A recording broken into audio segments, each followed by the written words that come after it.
there, tankers. Just here for a good time. Hopefully you are here for a good time as well. Today we're going to be going over the STRV 81, a tank that has been in the game for a little bit, maybe about a year. Personally, I have not enjoyed this tank at all. I know a lot of people enjoy it because they're probably free-to-play players. It is a very simple tank to use. It has a nice, fast-shooting gun. Tends to be reliable and unreliable at times. Its armor's meh. But honestly, for me, I dislike it a lot. But besides that, let's go look at the statistics of this vehicle and then compare it to these bad boys. So here we have 81 shooting at the 81. So yeah, that pretty exposed right there. Just remember, these are not weak spots right there. Those are not weak spots either. You want to shoot the main frame of the vehicle, which is along here. And of course, you can pen at that funky angle. Overall, you can pen there. You do have the hatch you can shoot at as well. If you do load that gold, that turret sure opens up a lot more for you. If you want to run calibrated, there you go. You have even more chances to pen, I guess. Now, if you're going to be shooting at this guy, hold down. You can still penetrate with regular AP rounds right there, and you can pen there. You load that gold, you butter right through those cheeks, and a little bit about around the gun mantlet. Take advantage of shooting those weak spots on most tanks that can pen this thing quite easily. The side armor profile is meh. I mean, if you have a huge HE cannon, I'm pretty sure you can HE that. And you can definitely HE that part and the rear of the turret. He tried it. That's a nice, juicy thing to slap around. You get what I'm saying? Yeah, of course you do. You know exactly what I'm saying. Anyways, guys, yeah, that's the amazing armor profile of this tank. Yeah, it does get some funky angles here, so watch out for that. If he is... Alright, comparing the two vehicles here with just regular rounds, you have a standard DPM of 2,536, which is fantastic. It feels great. Yeah, with that 4.73 second reload. The other two tanks are going to be struggling, but of course that's going to be struggling as an autoloader. You do have less penetration than both of them, but you do have more damage. Same goes with the APCR, and I believe it goes the same with the penetration for HE is exactly the same, just higher damage for that guy. Dispersion is the same as the Mark V. Of course, the Defender is going to be slightly better. Maneuverability, he does have the top speed, same as the backwards. Engine power is less. The other two stand out. The weight ratio, he's not as heavy as him. He's right there in the middle. Getting around on terrain, they do have their ups and downs. This vehicle is kind of just in between getting around, really. But these two definitely have the power to weight ratio a lot better. Survivability, that a Mark 1 is going to survive a lot better, having the better camo, better view range, overall just better everything with survivability. 5.1, better survivability, and you kind of just stand out there. They both have the same fire chance and health, so that's kind of nice.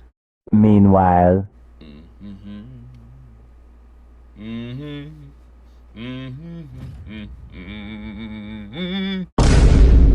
Alright, so we're going to be a Tier 8, Tier 7 on Himmelsdorf. For a second, I don't know why, but I thought we were playing Supremacy, so I start going somewhere else. Instead of the other route that I usually would go.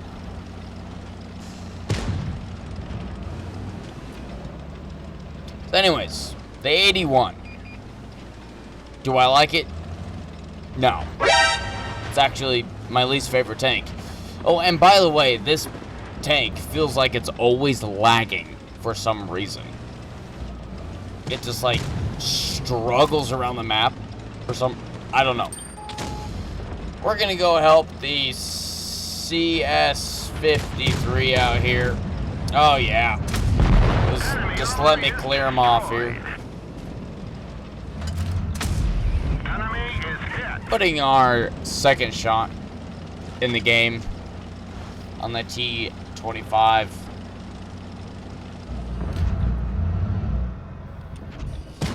He got past the spot I wanted to shoot him. We're gonna keep him tracked here. Second kill of the game, 500, almost 600 damage. This tank is very good at supporting. I wouldn't say it's the best at pushing something. A lot better at support. Now that he is distracted by the Hellcat, I am going to make a move here.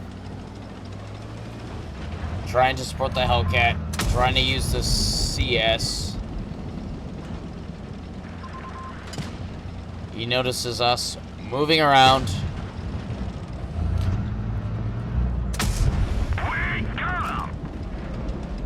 Oh boy.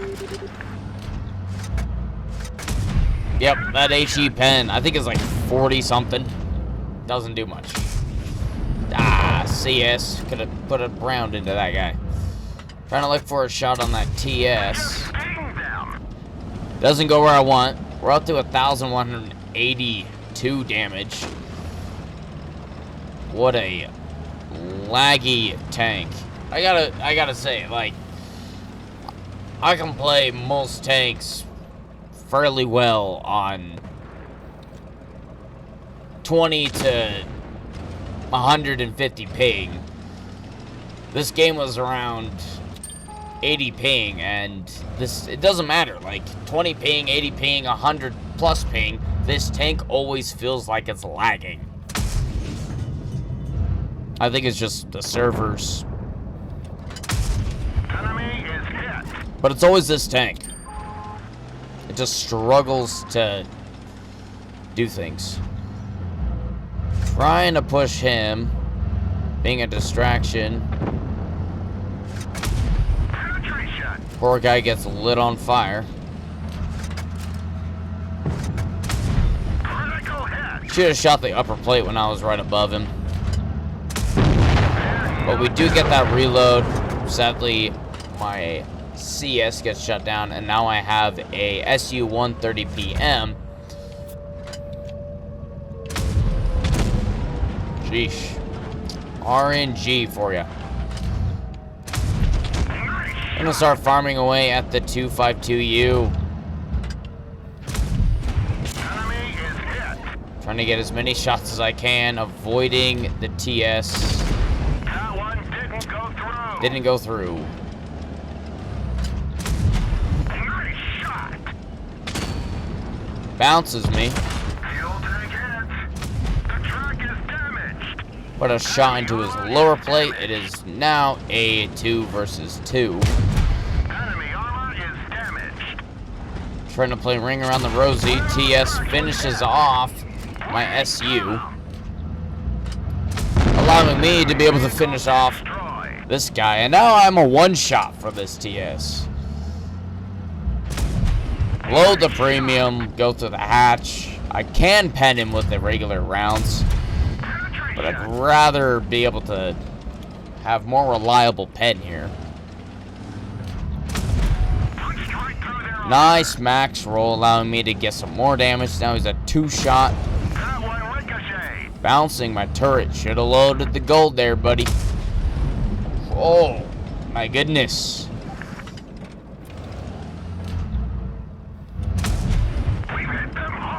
Peekaboo, are we going to get him? And there is the victory.